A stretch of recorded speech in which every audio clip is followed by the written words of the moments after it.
బదిర సోదరులకు వైకల్యాన్ని కాణిపాక గణపతి పోగొట్టాడు అని అంటారు. అందుకే ఆ క్షేత్రం మహామహిమాన్వితమైందిగా చెప్తూ ఉంటారు కదా. ఈ క్షేత్ర వైభవాన్ని ఎలా విశ్లేషించుకోవాలి?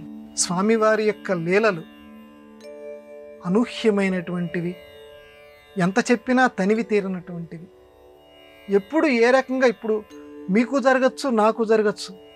ఈ కలియుగంలోనే జరిగింది ఈ ఘట్టం. ఇప్పుడు మీరు అడిగినటువంటి ప్రశ్న. ముగ్గురు సోదరులు ఉండేవారు, మూగ, చెవిటి, గుడ్డి.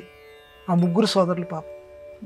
ఒకసారి ఆ చిత్తూరు జిల్లా ప్రాంతంలో కాణిపాకం, అక్కడ ముగ్గురు సోదరులు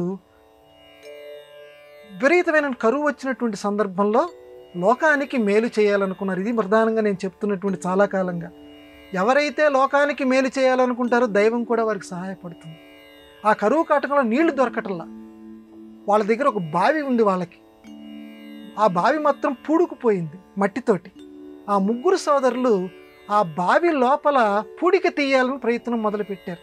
అంటే మట్టి కనుక బాగా తీస్తే అందులో నీరు కనపడుతుంది, ఆ నీటి ద్వారా అందరికీ దాహార్తి తీరుతుంది, లోకానికి మేలు చేయాలనుకున్నారు పాపం.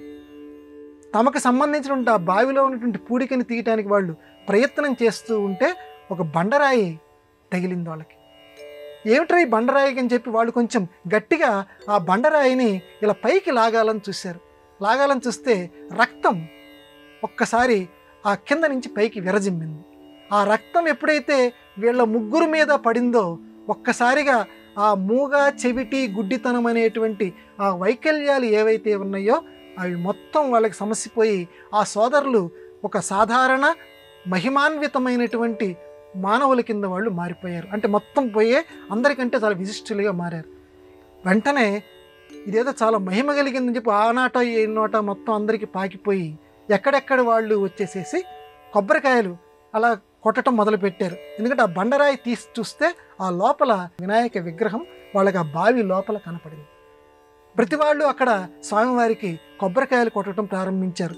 ఎన్ని కొబ్బరికాయలు కొట్టారంటే 1 ఎకరం పొలం నిండిపోయేంత ఏట. అంటే ఆ కొబ్బరికాయల్లో ఉన్నటువంటి నీళ్లు 1 ఎకరం పొలం ఎంతైతే ఉందో ఆ ఎకరం పొలం అంతా నిండిపోయేంతగా ప్రవహించేసినట. అందుకని కాణి అంటే ఎకరం, పారకం పారింది. అంటే ఎకరం మొత్తం కూడా ఆ కొబ్బరి నీళ్లు పారటం చేత దానికి కాణిపాకము అనేటువంటి పేరు వచ్చిందట. అందువల్ల ఆ రోజు నుంచి కూడా చాలా విశిష్టత పొందింది ఆ కాణిపాక మహాక్షేత్రం. ఇప్పటికీ కూడా అక్కడ ప్రమాణం చేస్తే, ఎవడన్నా తప్పుడు ప్రమాణం చేస్తే వాడికి వెంటనే లేకపోతే కొద్ది రోజుల తర్వాతైనా దానికి ఫలితాన్ని వాడు అనుభవిస్తాడు. ఇప్పటికి కూడా చాలా మహిమాన్విత క్షేత్రంగా నమ్ముతారు. అక్కడ ఒక సత్యం చెప్పాలంటే అక్కడికి తీసుకెళ్ళి చెప్పిస్తారు. ఆ కాణిపాక వినాయకుడు అంత గొప్పవాడు. ఈనాటికి కూడా సందర్శనీయ స్థలాల్లో విశిష్టమైనటువంటిది కాణిపాకం.